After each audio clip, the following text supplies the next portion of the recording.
তৃণমূল ভেবেছিল খেলা হবে, খুব খেলা হবে, লোকসভা নির্বাচনে খেলবে তৃণমূল, কিন্তু পাল্টা চালে বাজিমাত করছে বিজেপি। প্রশ্ন উঠছে কেন কি? বিজেপি ক্যান্ডিডেট লিস্ট ঘোষণা করে দিল, একের পর এক ক্যান্ডিডেট বা প্রার্থীদের নামও ঘোষণা করে দিল। তৃণমূল যেন রাখছে। তারই সঙ্গে সঙ্গে প্রধানমন্ত্রী এসে একের পর এক তোপ, একের পর এক অ্যাটাক, আর শেষমেশ কফিনের শেষ পেরেকের মতো আজ বিচারপতি অভিজিৎ গঙ্গোপাধ্যায় বললেন যে আমি খুব শীঘ্রই পলিটিক্স বা রাজনীতিতে আসছি হয়তো, এমনটা ইঙ্গিত দিলেন। তৃণমূল এবার কোথাও যেন খেই হারিয়ে ফেলছে, কোথাও যেন ভাবছে যে খেলা খেলতে গিয়ে কোথাও খেলা শুরুর আগেই হারছে তৃণমূল। প্রশ্ন উঠছে, রাজ্যের মানুষ প্রশ্ন করছে, খেলা হবে, খেলা হবে, কোথায় খেলা হচ্ছে? আপনাদের খেলার খেলোয়াড়রা কোথায় দিদি, দাদা, বৌদি? আপনাদের খেলোয়াড়ের লিস্টটাই তো পাওয়া যাচ্ছে না।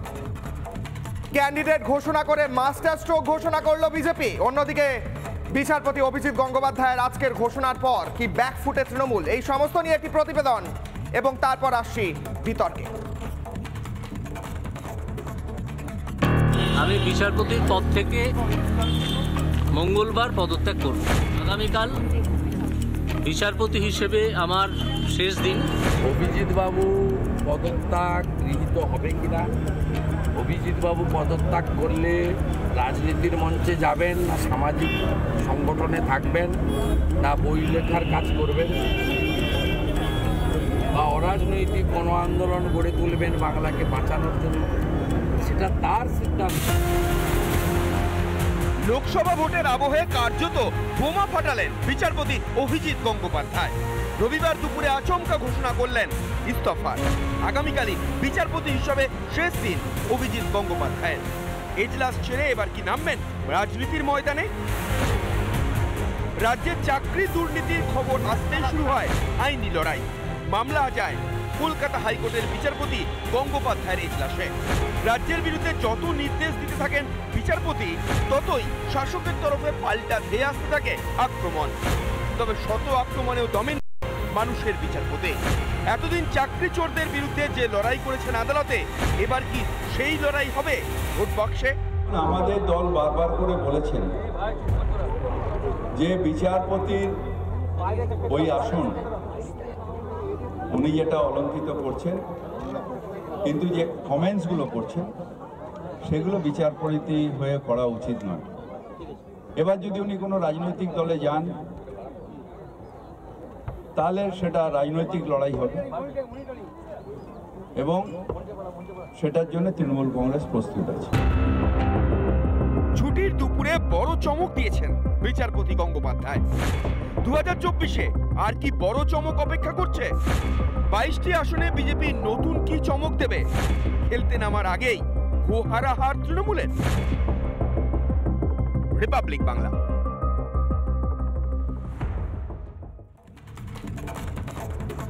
এবং যে কথা শুরুতেই বলছিলাম, একের পর এক মাস্টার স্ট্রোক বিজেপির, এবং তাতেই যেন ল্যাজে গোবরে তৃণমূল, এমনটাই বলছেন রাজ্যের বহু মানুষ। বিজেপি ঘোষণা করে দিল ক্যান্ডিডেট লিস্ট।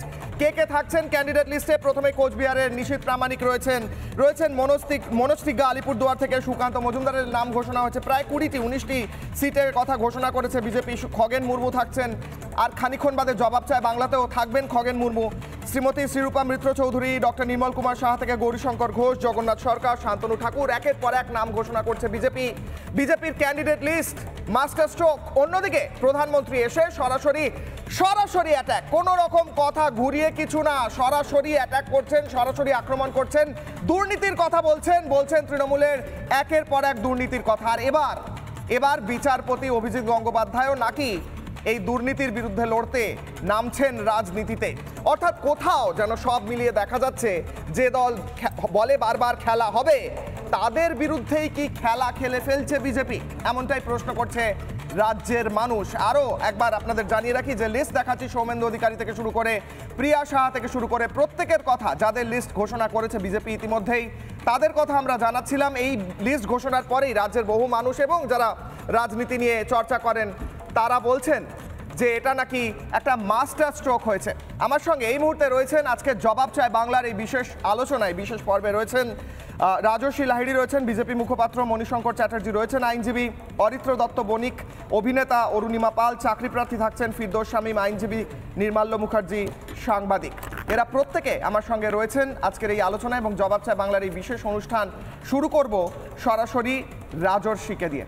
রাজর্ষি, অত্যন্ত গুরুত্বপূর্ণ একটা প্রশ্ন গোটা বাংলার মানুষ আজ করছে বিচারপতি অভিজিৎ গঙ্গোপাধ্যায়ের আজকের এই ঘোষণার পর, আজকে তিনি যা বলেছেন তারপর সবাই যেন মনে করছে তিনি বিজেপিতেই যাচ্ছেন এবং তাই হয়তো হতেও চলেছে। এটা বিজেপির ব্যাকফুটে বা কোথাও ব্যাকফায়ার করার মতো ডিসিশন হতে চলেছে না তো? কি মনে হচ্ছে? দেখুন, এখনো আমরা এই বিষয়ে কোনো কিছুই জানি না। একটা শুধুমাত্র সংবাদ মাধ্যমে আমরা দেখতে পেয়েছি উনি কিছু একটা বক্তব্য রেখেছেন এবং ভবিষ্যতে কি হবে সেটা ভবিষ্যৎ বলবে।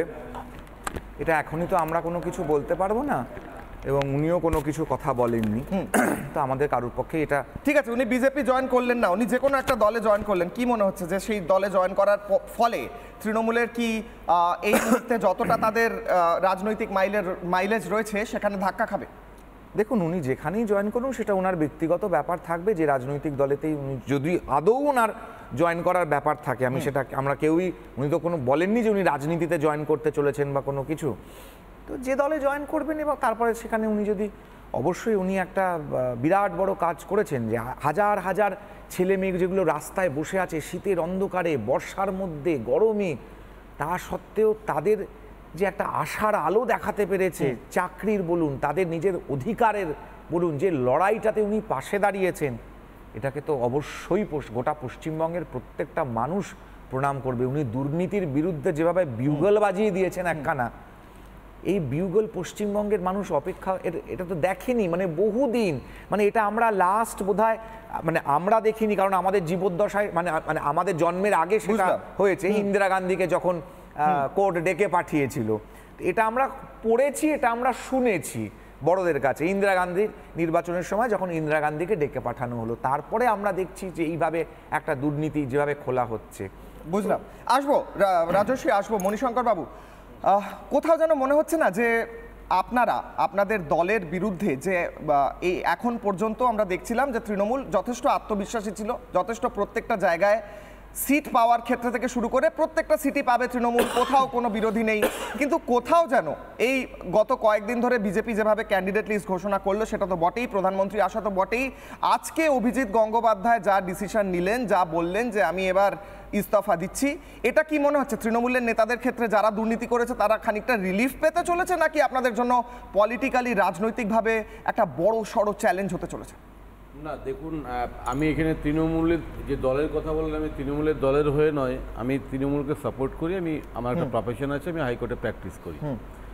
এখন কথা হচ্ছে যে এই টক শোয়ে বসে মানে আমি একজনকে বলবো তিনি রাজনীতিতে ফিট কিনা, তিনি ইস্তফা দিয়েছেন ঠিক করেছেন কিনা, এইটা তৃণমূলের কাছে বড় চ্যালেঞ্জ কিনা, এই প্রশ্নে আমি যাব না। আমি যেটা যাব, আজকের দিনে দাঁড়িয়েও তিনি হচ্ছেন বিচারপতি, হ্যাঁ, ফলে আজকের দিনেও আমি তাকে বিচারপতির সম্মান দিয়েই কথা বলবো। রাজর্ষি এতক্ষণ বলছিল যে আমরা জানি না বা এটা সত্যি কিনা পরে দেখব। যখন সন্দেশখালিতে কোনো ক্যাপশন চলে টিভিতে তখন বিশ্বাস করাতে বাধ্য করা হয় আমাদেরকে। এখন যখন ক্যাপশনগুলো চলছে, নিশ্চয়ই তাদের কাছে নির্দিষ্ট ইনফরমেশনের ভিত্তিতেই তারা প্রত্যেকটা টিভিতে চালাচ্ছেন যে তিনি ইস্তফা দেবেন এবং তিনি কোনো জায়গায় ইস্তফা দেবেন সেটাও বলেছেন। না, তিনি তো একদম স্পষ্টভাবে বলেছেন আমি মঙ্গলবার ইস্তফা দেব, তারপর ঘোষণা করব। আমার প্রশ্ন হচ্ছে কোথায় জয়েন করবেন সেটা কথা বলেছেন কি? আমি বলছি নিশ্চয়ই তৃণমূলে জয়েন করবে বলে ইস্তফা দিচ্ছে না। আরে যাই হোক, সেটা বলেনি, মেনে নিলাম তোমার কথাটা। আমি বলছি যে আজকে মানে এটা আপনি শিওর তার মানে বলতে চাইছেন যে তৃণমূলে জয়েন করছেন না, তৃণমূলে যাচ্ছেন না, তাই তো? আজকে যিনি আগে মানে মাইন্ড সেট আপ করে না, তৃণমূলে হলে ওর বিরুদ্ধে কিরকম করে বলবে, আর বিজেপিতে জয়েন করলে কি বলবে? আপনি কি আজকে আমি বলছি মাইন্ড সেট আপ, আমি বলছি মাইন্ড সেট আপ করে নিতে হবে যে তৃণমূলে আমি অভিজিৎ গাঙ্গুলিকে যে তৃণমূলের কাছে কি এটা চ্যালেঞ্জ না? বলতে দিন প্লিজ, তৃণমূলের কাছে কি চ্যালেঞ্জ? বলতে দিন, তৃণমূলের কাছে কি চ্যালেঞ্জ? বলতে দিন। আমি বলছি যে তখন ভগবান ছিল এগুলো বলবেন তো তৃণমূলে জয়েন করলে, সেটা একটা বিষয়। আমি বলছি চুরিটা কি আপনি বলবেন যে চুরি হয়নি?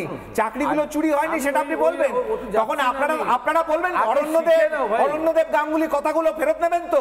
তুমি অরণ্যদেব আচ্ছা রাজস্বী রাজস্বী দা, হ্যাঁ পলিটিক্স হিসেবে তুমি খুব ভালো বক্তব্য বলতে পারো, কিন্তু আমরা তো কোর্টে প্র্যাকটিস মণিশঙ্কর বাবু খুব স্পেসিফিক কোশ্চেন করছে, আপনি কিন্তু উত্তর দিচ্ছেন না। প্রশ্ন হচ্ছে অভিজিৎ গঙ্গোপাধ্যায় যা ঘোষণা করেছেন তারপরে তৃণমূল জয়েন করবেন না, আপনি নিজেই বললেন, আপনি নিজেই শিওর তৃণমূল জয়েন করবেন না, তাই তো? বলছি নিশ্চয়ই জয়েন করবেন না, আমার কথা মানে যখন তৃণমূল জয়েন যদি না করেন অন্য পার্টিতে করবেন, সেই ক্ষেত্রে আপনাদের কাছে রাজনৈতিক চ্যালেঞ্জ তো নাকানি চোপানি খাওয়ানোর মতো একটা জায়গায় রয়েছেন কি আপনার? বলছি আমি একদম পরিষ্কার করে বলুন। এটা মনিদা বলে উনি দিলেন। যেটা করেছেন বা এখনো করতে পারেন জজ হিসাবে, তিনি আদেশ দিতে পারেন এবং সে আদেশটা মানতে যার বিরুদ্ধে দেবে বাধ্য, না দিলে কন্টেম্প্ট অফ কোর্ট হবে, তিনি জেলে যাবেন। আমার প্রশ্ন হচ্ছে যখন উনি ভোটে দাঁড়াবেন, যদি দাঁড়ায়, রাজনীতির মঞ্চে উনি যে কথাগুলো বলবেন সেই কথাগুলো ম্যান্ডেটরি নয় যে কেউ মানতে বাধ্য, এইটা মানুষকে বোঝাতে হবে ওনাকে। মানে মানুষ তখনও হয়তো বুঝতে পারবেন যে অভিজিৎ গাঙ্গুলির মতো জাস্টিস যখন কথা বলছেন মানে সেটা মানুষকে মানতে বাধ্য করাবে। ও রাজনীতির আঙিনায় কিন্তু সেটা মানতে বাধ্য নয়।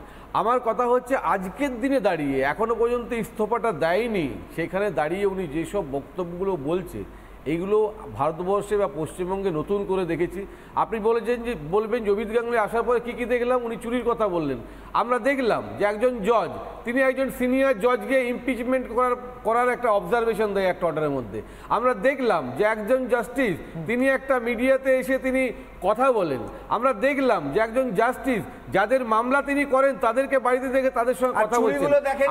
আমি এতদিনের প্র্যাকটিসে আমি খাটের তলায় 52 কোটি ওটা দেখতে পাননি, আমি 10 কোটি টাকা ফিক্সড ডিপোজিটটা দেখতে পাননি, আমি 11 কিলো সোনাটা দেখতে পাননি। মণিশঙ্কর দা, আপনি কি বলছেন যে ওনার না আজকে ঘোষণার পর আপনারা শাহজাহানকে দেখতে পান না? আচ্ছা রাজস্বী দা, এক মিনিট। আচ্ছা মণিশঙ্কর বাবু, আমি বুঝতে চাইছি আপনি কি বলছেন, আমি ফিরদৌসদার কাছেও আসবো। তার মানে ওনার যে এতদিন পর্যন্ত জাজমেন্ট বা মন্তব্য সেগুলো কোথাও আপনি বলছেন পলিটিক্যালি মোটিভেটেড, এটা বলছেন? না, একদম বলছি না। আমি বলছি অভিজিৎ গঙ্গোপাধ্যায় অনেক জাজমেন্ট দিয়েছেন এবং হাইকোর্টে জয়েন করার পর একটা ইতিহাস সৃষ্টি করেছেন, সেই নিয়ে কোনো সন্দেহ নেই। কিন্তু পরবর্তী ক্ষেত্রে ওনার উপর যে মানুষের আস্থাটা ছিল সেটা ভঙ্গ হয়ে গেছে কখন, যখন দেখেছি উনি সরাসরি মিডিয়াকে বলছেন, কাউকে বলছেন যারা মামলা করছে তাদের আমি উত্তরটা নিই এবং লাস্ট একটা লাইন কথা বলবো,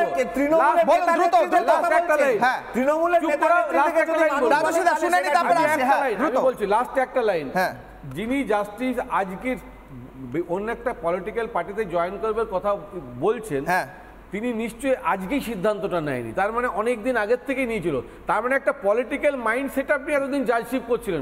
এটা থেকেই আসবো ফিরদৌসদা, পলিটিক্যাল মাইন্ড সেট আপ থেকে উনি জাজমেন্ট দিচ্ছিলেন।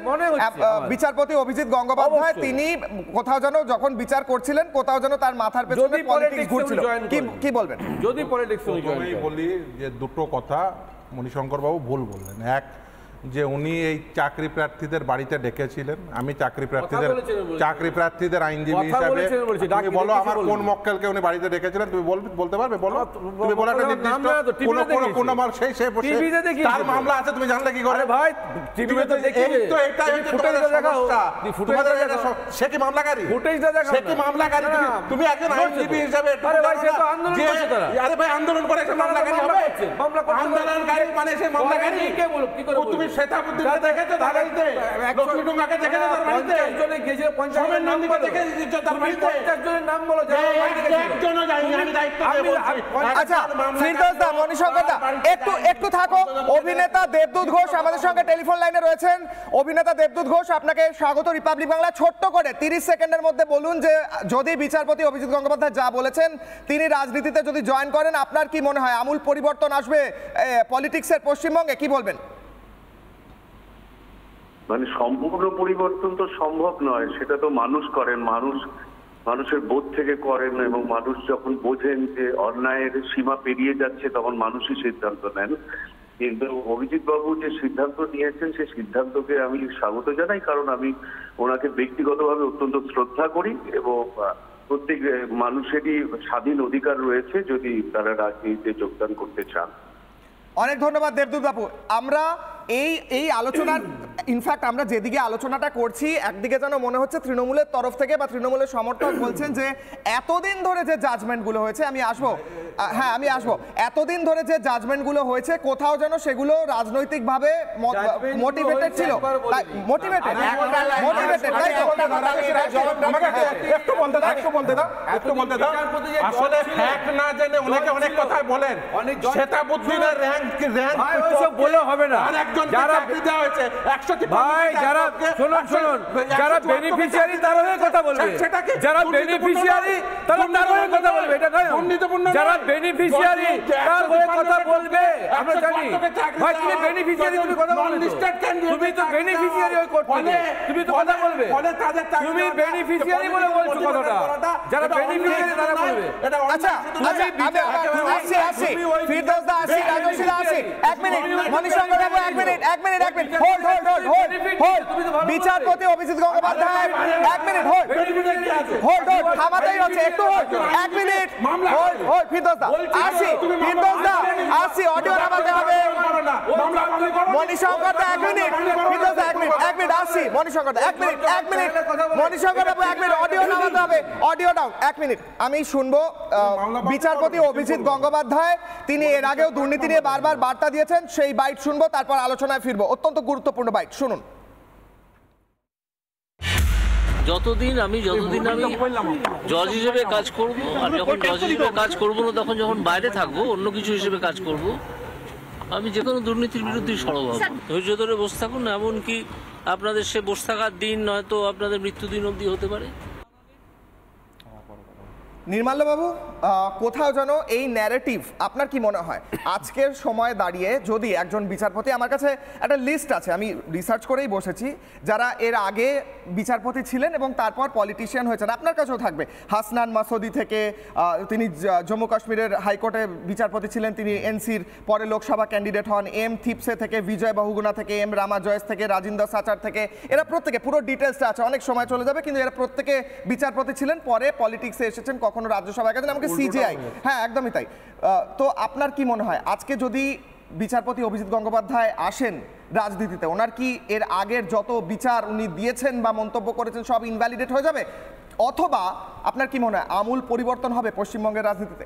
না শুনুন, আমি আপনাকে বলি, ওনার প্রত্যেকটা জাজমেন্টকে আমি সম্মান জানাচ্ছি প্রথমে, কিন্তু জার্নালিস্ট হিসেবে আমার যেটা মনে হয়েছে, উনি যদি এটা করে থাকেন, কোনো রাজনৈতিক দলে যদি জয়েন করবেন ঠিক করে থাকেন, এটা খুব কাঁচা কাজ। কারণ সাংবাদিক হিসেবে আমি আছি, আমি যদি আজকে কোনো রাজনৈতিক দলের প্রতিনিধি হিসেবে যাই পার্লামেন্টে, সেখানে আমি বলবো, আমার ধারণা এটা, যে এটা এক ধরনের হাউস অ্যারেস্ট, নজরবন্দি হয়ে যাওয়া। উনি যে লড়াইটা করছেন, এই লড়াইটাকে যথেষ্ট সম্মান জানাচ্ছি আমি, কিন্তু উনি লড়াইটা করছেন দুর্নীতির বিরুদ্ধে, এই কথাটা আমি ব্যবহার করি না। আমি যেটা বলি সেটা হচ্ছে, উনি সঠিক জাজমেন্ট দিচ্ছেন। জাজ হিসেবে জাজের সিটে বসে যদি উনি বলেন আমি দুর্নীতির বিরুদ্ধে লড়াই করছি, আমার সেখানে ডিফারেন্স আছে ওনার সঙ্গে। কারণ হচ্ছে, আজকে উনি যদি কোনো রাজনৈতিক, নির্মলাবাবু একটু নির্মলাবাবু, রুদ্রনীল ঘোষ অভিনেতা এবং বিজেপি নেতা আছে টেলিফোন লাইনে, আমি তার কাছে উত্তর নিয়ে ফিরছি। নির্মলাবাবু, রুদ্রনীল বাবু, রিপাবলিক বাংলায় স্বাগত, জবাব চাই বাংলায় আপনাকে স্বাগত। আমরা যে প্রশ্ন করছি, যে বিচারপতি অভিজিৎ গঙ্গোপাধ্যায় বলছেন তিনি পলিটিক্সে আসছেন, বিজেপিতে আসছেন কিনা ক্লিয়ার নয়, কিন্তু আপনার কি মনে হয় তিনি যদি আসেন পলিটিক্সে, তৃণমূলে তো অবশ্যই জয়েন করবেন না, তৃণমূল সমর্থকও একই কথা বলছেন, তাহলে কি তৃণমূল ল্যাজে গোবরে হতে চলেছে, না তাদের পক্ষে এটা সুবিধা হয়ে যাবে? রুদ্রনীল বাবু, দেখুন, মিডিয়া মারফত আমরাও জানতে পেরেছি যে তিনি রাজনৈতিক ক্ষেত্রে আসবার ইচ্ছা প্রকাশ করেছেন এবং তিনি ইস্তফা দিতে চলেছেন। যদি তিনি রাজনৈতিক ক্ষেত্রে আসেন, তো সেটা অবশ্যই ভালো, কারণ যে কোনো রাজনৈতিক দলেই একটু সচেতন মানুষ যে কোনো রকম জায়গা থেকে যদি আসেন, তো তাহলে রাজনীতিতে এই যে ক্রমাগত একটা বিভিন্ন ধরনের রাজনৈতিক দলের ক্ষেত্রে, বিশেষ করে এখানে যেমন পশ্চিমবঙ্গে তৃণমূল, এই দুর্বৃত্তায়ন বা তার প্রশ্রয় দেওয়াটা একদিকে যেমন দেখতে পাওয়া যায়, ঠিক তেমনি বিভিন্ন ক্ষেত্র থেকে মানুষ এলে বিভিন্ন রকম সামাজিক অবস্থানগুলোর যে সমস্যা, তার খোঁজ খবরও পাওয়া যায়। এবং পরিচ্ছন্ন ভাবমূর্তির কোনো মানুষ এলে রাজনীতির বিষয়ে, বিশেষ করে পশ্চিমবঙ্গের রাজনীতির বিষয়ে তৃণমূলের জন্য রাজনৈতিক সবকটা রাজনৈতিক দলকেই কিন্তু লোকে অল্প বিস্তর একটু অবিশ্বাসের চোখেও দেখে।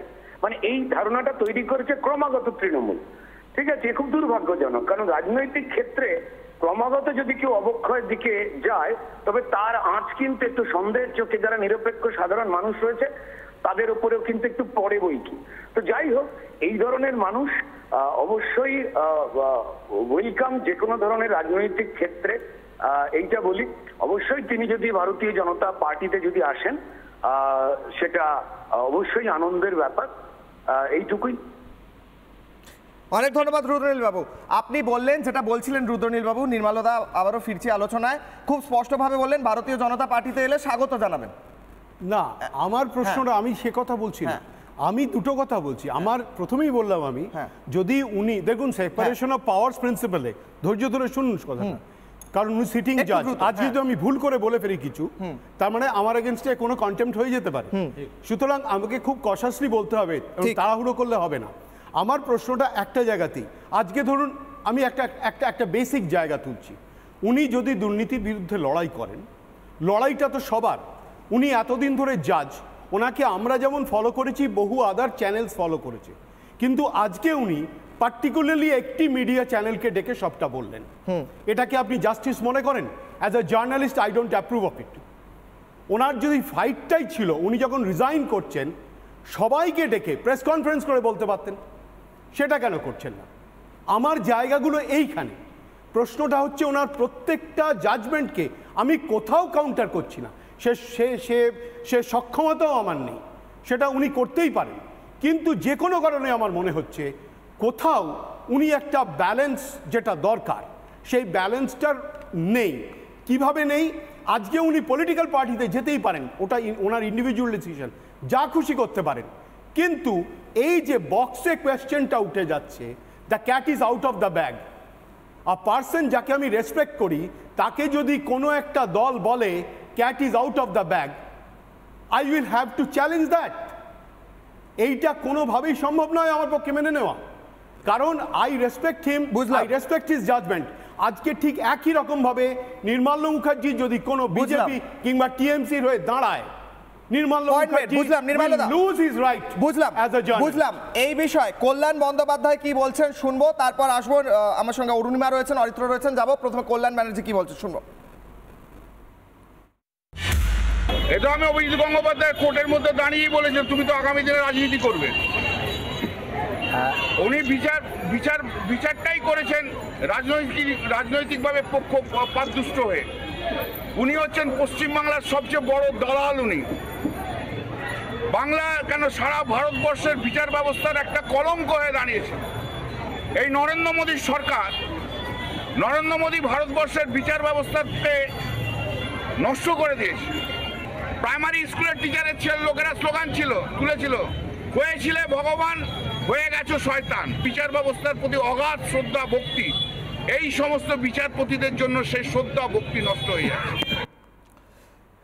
কল্যাণ বন্দ্যোপাধ্যায় সরাসরি আক্রমণ করছেন অভিজিৎ গঙ্গোপাধ্যায়কে এবং তিনি বলছেন যে কোথাও যেন, যেটা বারবার তৃণমূল সমর্থকদের কথাতেও আমরা শুনছি, যে তার বিচারে, তার জাজমেন্টে প্রশ্ন উঠছে। অরুণিমা, জাজমেন্টে প্রশ্ন উঠছে। তোমাদের বারবার চাকরি প্রার্থীদের পাশে দাঁড়িয়েছেন বিচারপতি অভিজিৎ গঙ্গোপাধ্যায়, তার জাজমেন্ট, তিনি যদি পলিটিক্স করেন কি মনে হয়, তাতে কি অসুবিধা? তোমরা তোমাদের দিক থেকে সমর্থন করছো না কি বলছো?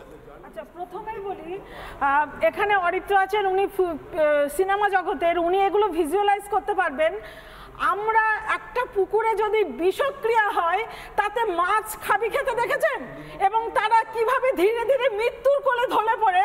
আজকে এই ধর্মতলায় আর চাকরি প্রার্থীরা এই বিষক্রিয়ায়, এই দুর্নীতিবাজদের বিষক্রিয়ায় আমরা ধীরে ধীরে খাবি খাচ্ছি, খাবি খেতে খেতে মৃত্যুর কোলে ধরে পড়ছি। এক সেকেন্ডলি, আজকে জাস্টিস গাঙ্গুলি নিশ্চিতভাবে উনি প্রথম যিনি বিচার ব্যবস্থার মধ্যে থেকে এক প্রকারের ক্রুসেড ঘোষণা করেছিলেন। এই দুর্নীতি শুধুমাত্র নয়, যোগ্য প্রার্থীদের, তাদেরকে ডিজার্ভিং ক্যান্ডিডেট, ডিপ্রাইভ ক্যান্ডিডেটকে তাদেরকে যথাযোগ্য জায়গায় পৌঁছাতে। কিন্তু আজও কিন্তু আমরা অধরা। থার্ডলি বলছি, আমরা জানি না কোন অজ্ঞাত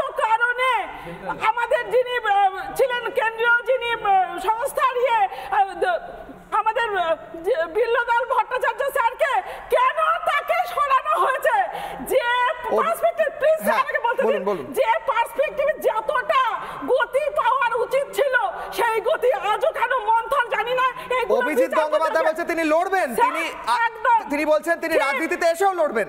আপনার কি মনে হয় আরো কঠিন, আরো ভালো করে আপনাদের পাশে থাকতে পারবেন বলে মনে হচ্ছে? কি মনে হচ্ছে? ওই জায়গায় আসছি কিশোরদা, আজকে একটা ডেমোক্রেটিক ইনফ্রাস্ট্রাকচারে থেকে স্যারের কাজ যেভাবে তিনি রায়গুলো দিয়েছেন সেইগুলোকে বারবার ভাবে বিভিন্ন অবস্ট্রাকশন এসছে, সেটা প্রত্যক্ষভাবে আইনগতভাবেই বলুন আর সেটা অন্যভাবে বলুন। আমি উত্তর দেব। শুনুন, এখানে তো কোনো দলীয় রাজনীতির বিপরীত না, কিন্তু শাসক দল শাসক ডিপ্রাইভ করা সাধারণ মার্জিনাল পিপল, সেটা কেন বুঝছেন না? মনুসংকতা কি বলবেন? কি বলবেন? ডিপ্রাইভ যারা তারা হচ্ছে সাধারণ চাকরি প্রার্থীরা। আমাদের কি রাজনীতি পরিচয় আপনি বলতে দিন। আমরা আমাদের সামান্য পুঁথিগত। আচ্ছা উত্তর বলুন। আমি বলছি আরেকটা মিনিট প্লিজ সময় দেবেন আপনারা। আমি তো বলছি না, উনি তো বলতে বলছেন আমাকে সবকিছুর মধ্যে বেনিফিট আনছেন কেন? আজকে যারা এই যে পরিসরের মধ্যে দিনের শেষে মরছে, এই যে আমি বললাম এই যে বিষ বাষ্পে বলুন জলে আমরা খাচ্ছি, কিছুদিন পরে মৃত্যু কোলে ঢলে পড়বো, এর খেসারত কে দেবে? জাস্টিস গাঙ্গুলি স্যার আজকে যদি সত্যিকারে এই কথাটা বলছি, এখন উনি সিটিং জাজ, সত্যিকারের যদি উনি এই দুর্নীতি উৎখাত করে দুর্বৃত্তার হাত থেকে আমাদেরকে যথাযোগ্য স্থানে বসাতে চান, কোথাও গিয়ে যেন এই উত্তর আছে মনুসংকতা, উত্তর কিছু দেবেন কি? তারপর আমি আসবো আপনার কাছে। আচ্ছা উত্তর রাজনীতি ব্যারিয়ার আপনি বলুন না, ঠিক আছে উত্তরটা নেই। দলীয় রাজনীতি ব্যারিয়ার হয়ে যাচ্ছে ওনাদের চাকরির জন্য, সেটা এই বিচারপতির ক্ষেত্রেও কিংবা চাকরি প্রার্থীদের ক্ষেত্রেও, আপনি বলুন। একটা তো বিচারে আছে, ওনারা কোর্টে গেছে, আমি ওনার কাছে প্রশ্ন করতে চাই, যোগ্যতা নিরিখে কাজ পাবো, যোগ্যতা নিরিখে। আরে ম্যাডাম আপনার কথাই হবে নাকি? আপনি যোগ্য না যোগ্য কে ঠিক করবে? আমি ঠিক করবো? কোর্ট ঠিক করবে? আপনি বলতে দিন তাহলে আপনার যোগ্যতাটা আপনি কোর্টে ঠিক করবেন, আমি ঠিক করবো। এই যে স্টুডিওতে চেঁচিয়ে কিছু হবে না, আপনি তো চেঁচাচ্ছেন। আমি শুনুন, আমরা কিন্তু মৃতপ্রায়, আরে প্রচুর দিন তো আপনারা একদম কান্নাকাটি করেছেন, তাদের তো কাজ হয়নি অনেক দিন ধরে। মণিশঙ্কর দা আপনারা উত্তর দিতে পারেননি এতদিন ধরে, এখন উত্তর পাচ্ছি না। অরুণিমা একটু দাঁড়াও, আমি আরো একজন চাকরি প্রার্থী সোমা, তিনি কি বলছেন শুনবো, তারপর হ্যাঁ একদম অরিত্রর কাছে আসবো। সোমা কি বলছেন চাকরি প্রার্থী?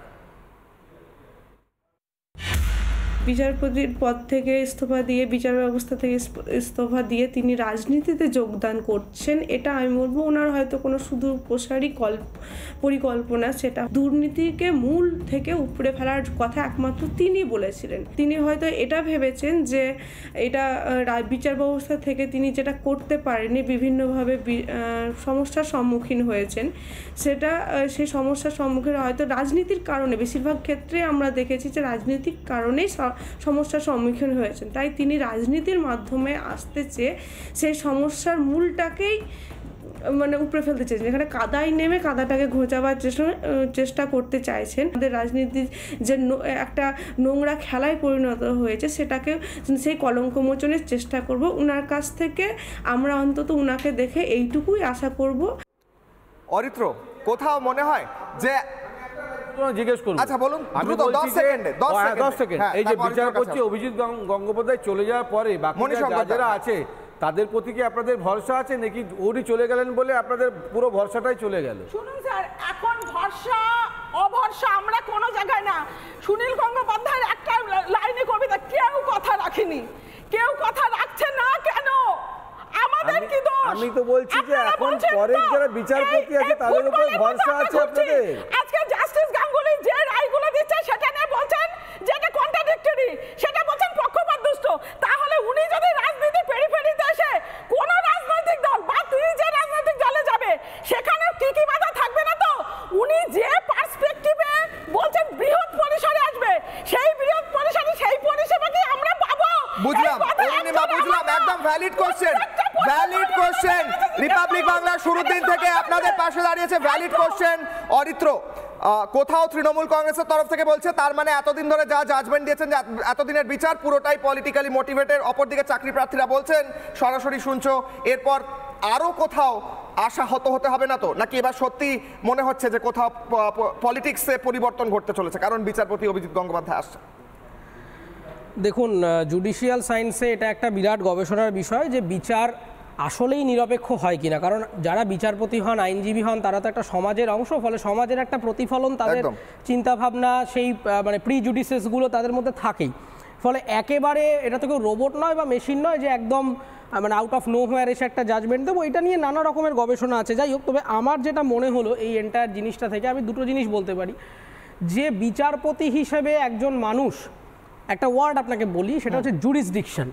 জুরিসডিকশন মানে হচ্ছে আমার কাজ করার যে পরিসর, এখতিয়ার। এই এখতিয়ারটা একজন বিচারপতি হিসেবে ওনার অনেক বেশি ছিল। যেই মুহূর্তে উনি রাজনীতিতে চলে আসবেন, রাজনৈতিক নেতা হিসেবে দুর্নীতির সমাধান করা যায় না।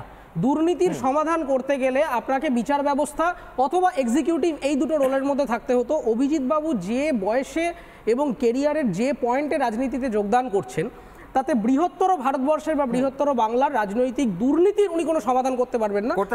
উনি কোনো জায়গায় যদি থাকেন, যদি এমপি হন বা এমএলএ হন বা যে লেজিসলেটিভ জুরিসডিকশনে থাকবেন, তার কারণ এই জুরিসডিকশন কথাটা এই কারণেই বলছি, কারণ কোর্টের, হাইকোর্টের জুরিসডিকশনের পরিসরটা অনেক বড়, কিন্তু কোনো লেজিসলেটিভ জুরিসডিকশনের একজন এমএলএ বা এমপি তার জুরিসডিকশনটা কিন্তু খুব লিমিটেড।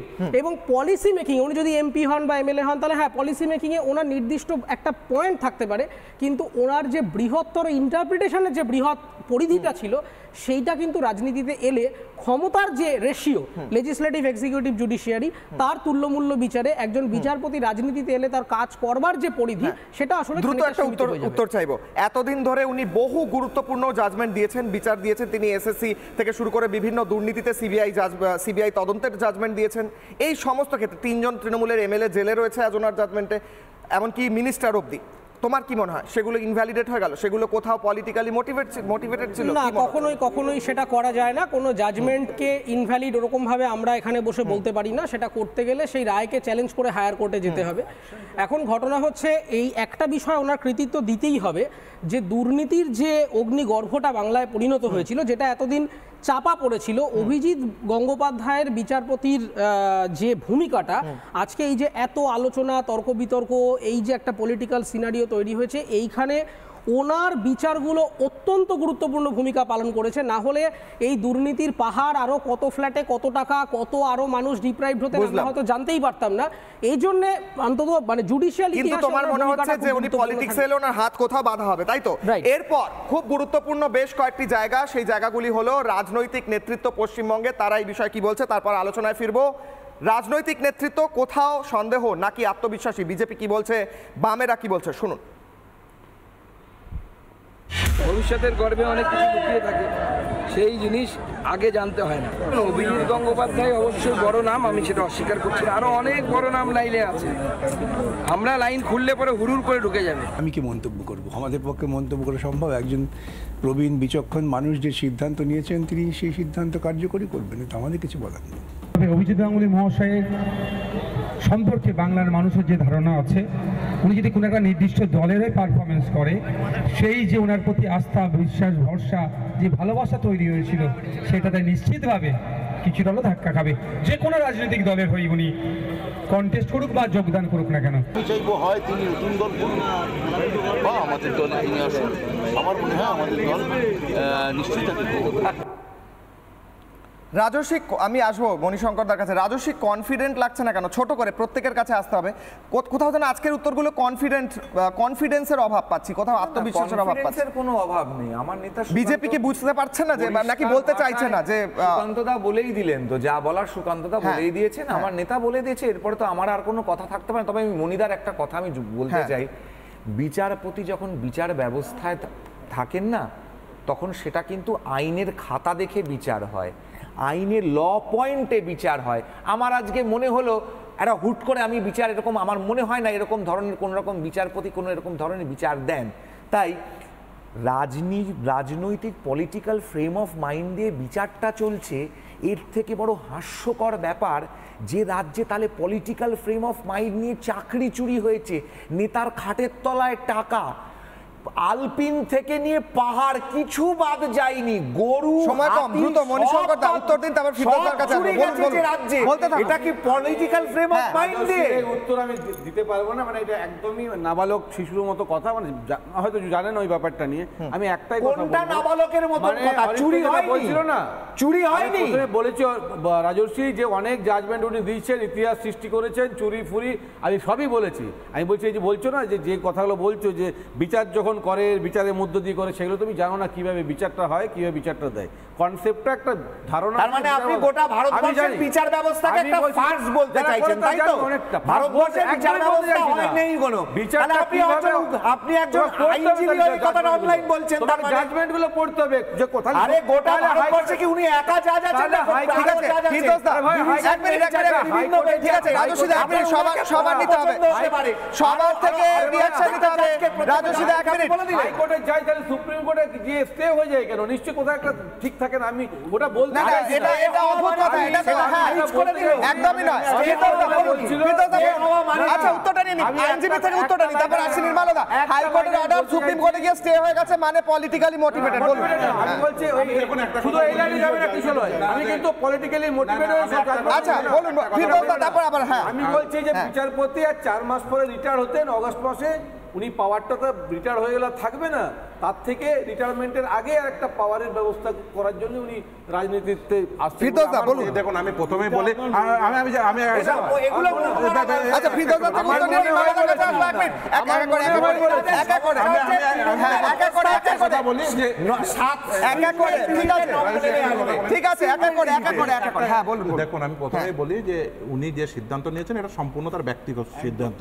দ্বিতীয় কথা বলি যে দেখুন এই যে স্কুল সার্ভিস কমিশনের দুর্নীতির যে মামলাগুলো, সে শুধুমাত্র যে বিচারপতি গঙ্গোপাধ্যায় বিচার করেছেন তা কিন্তু নয়, সেগুলো ডিভিশন বেঞ্চে গেছে, বিচারপতি সুব্রত তালুকদার বিচার করেছেন, যেমন ধরুন মিউনিসিপ্যালিটি স্ক্যামের বিচার করেছেন বিচারপতি তপব্রত চক্রবর্তী। ফলে একজন বিচারপতি বিচার করে সব শেষ হয়ে গেছে, বিচারটি একদমই সেরকম নয়। ডিভিশন বেঞ্চে গেছে, তারপরে সুপ্রিম কোর্টে গেছে, সুপ্রিম কোর্টে থেকে ফিরে এসে আগামীকালই মামলা আছে স্কুল সার্ভিস কমিশনের, বিচারপতি দেবাংশু বসাকের আদালতে সেই মামলা হবে। ফলে যে বিচারপতি অভিজিৎ গঙ্গোপাধ্যায় শুধুমাত্র বিচার করেছেন, বিষয়টি মোটেও এরকম নয়। দ্বিতীয় কথা বলি, দেখুন বিচার হয় দ্রুত দুটো উপর ভিত্তি করে, দুটো বিষয়ের উপর ভিত্তি করে, একটা হচ্ছে ফ্যাক্ট, দ্বিতীয় হচ্ছে ল। অর্থাৎ ফ্যাকচুয়াল অ্যাসপেক্টে প্রথমে দেখাতে হয়। যেমন একটা উদাহরণ দিই, ধরুন এই যে শেতাবের তার র্যাঙ্ক ছিল 153, তাকে ধরুন সাপোজ টপকে 174 বা 274 চাকরি দেওয়া হয়েছে। আমাদের সঙ্গে এই মুহূর্তে এক মিনিট ফিরদৌস দা টেলিফোন লাইনে রয়েছেন হিরণ চট্টোপাধ্যায়। হিরণ অভিনেতা, হিরণ রিপাবলিক বাংলায় জবাব চায় বাংলা, আপনাকে স্বাগত। বিচারপতি অভিজিৎ গঙ্গোপাধ্যায় বলছেন তিনি এই মুহূর্তে ইস্তফা দিয়ে, মঙ্গলবার ইস্তফা দিয়ে তিনি রাজনীতিতে হয়তো আসতে চলেছেন। তোমার কি মনে হয় এটা একটা অত্যন্ত গুরুত্বপূর্ণ ডিসিশন যা পশ্চিমবঙ্গের পলিটিক্যাল যে সিস্টেম সেটাকে চেঞ্জ করতে চলেছে, না এটা কোথাও গিয়ে ব্যাকফায়ার করবে বিজেপির কাছে? কারণ বিজেপিতেই হয়তো তিনি জয়েন করবেন, কি বলবে? নমস্কার আপনাদের সবাইকে। প্রথমেই যেটা জানাই যে বিজেপিতে জয়েন করবে এরকম কোনো কথা আমি শুনিনি। যেটা আমি শুনলাম যে উনি বলেছেন যে আগামী মঙ্গলবার পদত্যাগ করবেন। তা আগে উনি পদত্যাগ করুন, তারপরে উনি কি সিদ্ধান্ত নেয় সেটা আমাদের সবার দেখার বিষয়। বাট আর একটা যেটা বিষয় বললেন যে উনি যদি রাজনীতি জয়েন করেন তাহলে সেটা বাংলার পক্ষে ভালো না খারাপ না ব্যাকফায়ার করবে, আমি নয়, সারা বাংলার মানুষ নয়, সারা ভারতবর্ষের মানুষ নয়, সারা পৃথিবীর বাঙালি সবাই তাকিয়ে আছেন যে পশ্চিমবঙ্গের যে ভয়ানক অবস্থা, সেই ভয়ানক অবস্থা থেকে পশ্চিমবঙ্গকে বাঁচাতে গেলে এই রকমেরই সমাজের ভালো ভালো মানুষকে জয়েন করতে হবে।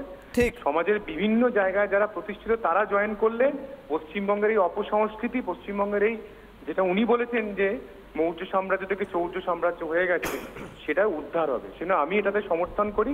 বাট উনি পদত্যাগ করুন আগে, এবং তারপরে কি করবেন সেটা ওনার ব্যক্তিগত বিষয়, সে বিষয়ে আমি কিছু বলতে পারবো না।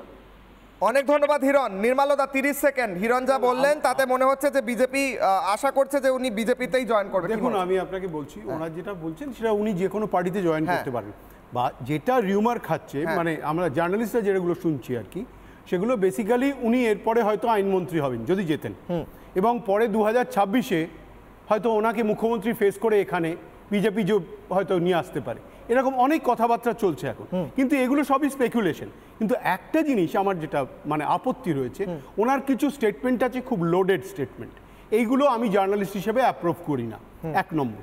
দ্বিতীয় কথা হচ্ছে যে দুর্নীতি বিরোধী মেসায়া উনি যীশুখ্রিস্ট কিংবা বুদ্ধ, এই ধরনের একটা ইমেজ যদি তৈরি হয় এটা কিন্তু ভালো না। একটা লাইন শুধু বলে একটা লাইন বলে দেবো, একটা লাইন মনিদা যে কথাটা বলছে, অভিজিৎ গাঙ্গুলি যে সমস্ত জাজমেন্টগুলো দিয়েছিলেন ম্যাক্সিমাম জাজমেন্ট কিন্তু সুপ্রিম কোর্ট আপহেল্ড করেছিল। বুঝলাম, ঠিক তাই জন্য কথা বলছি ইতিহাসে maximum judgment upheld in Indian supreme court হচ্ছে অভিজিৎ গঙ্গোপাধ্যায়। তারপরে উনি কি করে বলছেন এগুলো পলিটিক্যালি মোটিভেটেড, তারা সুপ্রিম কোর্টকে অপমান করতে চাইছে। Arunima 30 second, Arunima 30 second, audio down, Arunima 30 second, চাকরি প্রার্থী অরুণিমা 30 সেকেন্ড। হাজার হাজার মামলা উনি শুনেছেন, ওই 10টা মামলা শুনেননি। প্লিজ, প্রথমত স্যার প্রথম জাস্টিস গাঙ্গুলি যিনি কিনা প্রথম এই দুর্নীতির বিষয়টা সজোরে একেবারে সপাটাঘাত করেছেন এবং যেভাবে বলা হচ্ছে পক্ষপাতদৃষ্ট, এটা সম্পূর্ণ অসত্য, ভুল কথা। ওনার জাজমেন্টগুলো যথার্থ এবং তা দিনের পর দিন রিভিল হচ্ছে।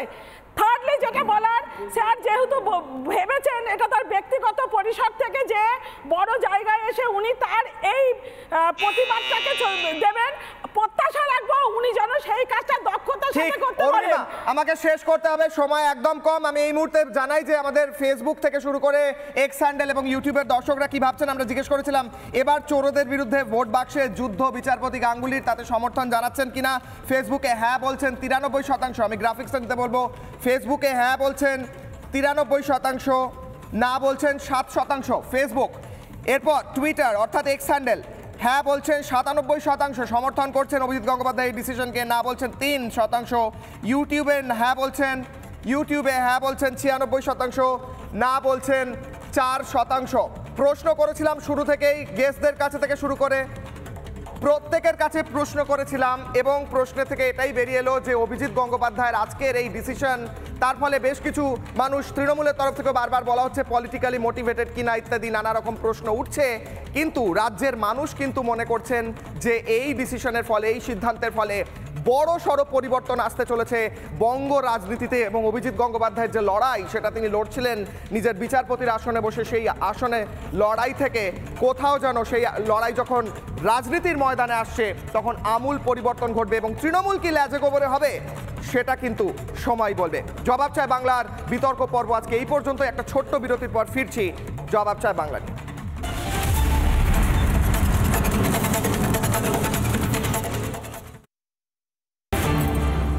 এই মুহূর্তে বিগ ব্রেকিং, শিলিগুড়িতে আসতে পারেন প্রধানমন্ত্রী নরেন্দ্র মোদী। 9 মার্চ শিলিগুড়িতে জনসভা করতে পারেন প্রধানমন্ত্রী।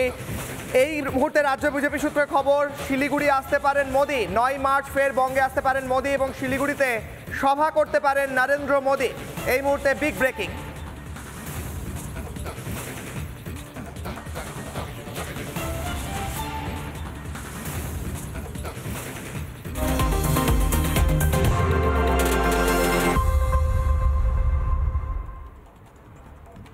রিপাবলিক বাংলা রুনাক্স institute of hotel management studio থেকে জবাব চায় বাংলার বিতর্ক আজ এই পর্যন্তই।